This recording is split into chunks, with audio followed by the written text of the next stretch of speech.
Hello, I'm Gil Zilkha. Welcome to my channel. This video is taken from my larger video discussing the major symphonies, which is a follow-up to my previous video on the major symphonies. This one is covering the second grouping of symphonies.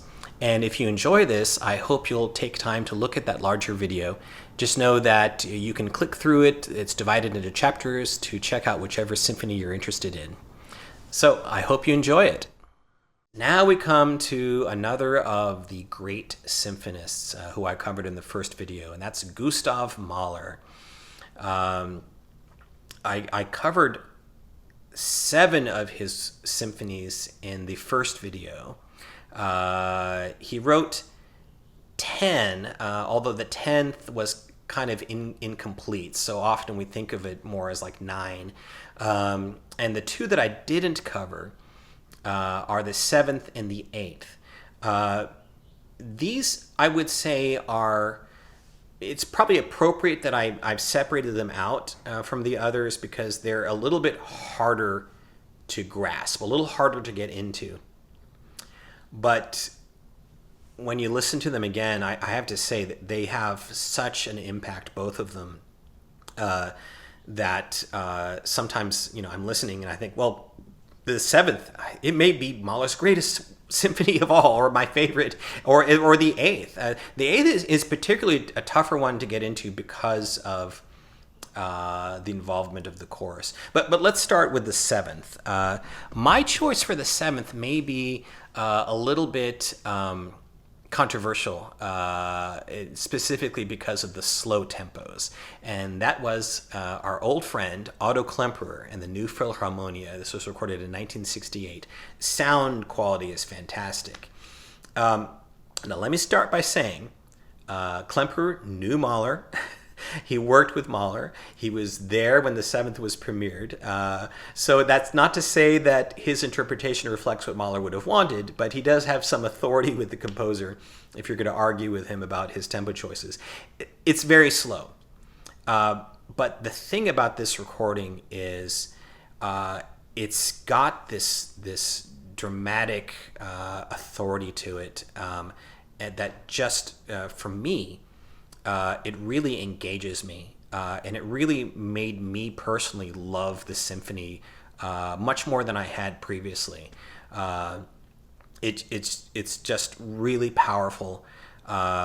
If you're not a person who is already maybe familiar with the 7th from other recordings, so that you can't handle the slower tempos and you're maybe more open-minded, you might hear it hopefully the same way I do, which is just beautifully played. Listen, for example, the very end, the coda of the whole symphony. It's just, for me, awe-inspiring, just the power of it.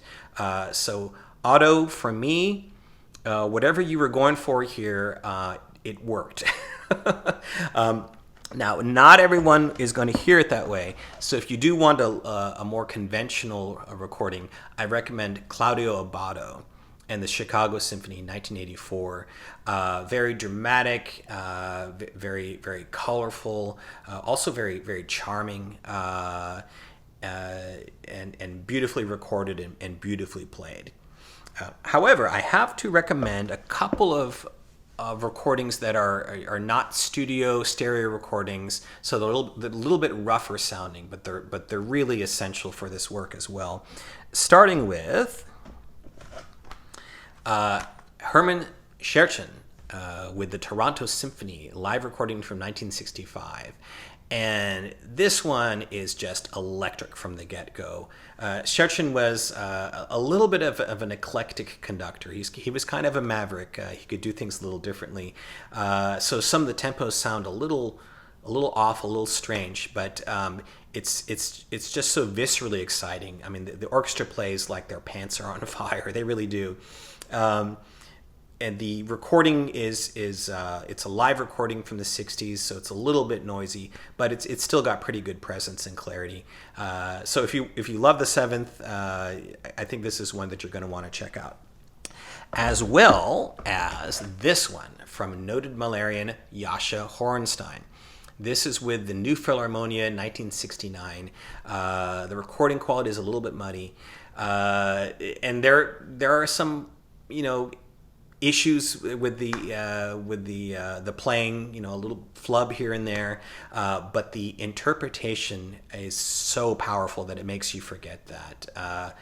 Horenstein brings that passion and drama and intensity, those wonderful climaxes that he builds, and then the very end of the symphony, it's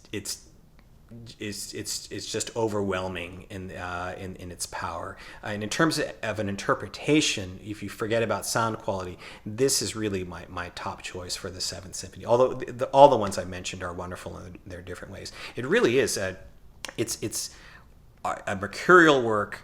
But once you get into it, particularly once you are introduced to the great interpretations, it's one you really start to appreciate more and more. Thanks for watching. I hope you enjoyed this video, and if you did, I hope you'll also take time to click the like and subscribe buttons. And with that, I want to wish you all a great day and happy listening.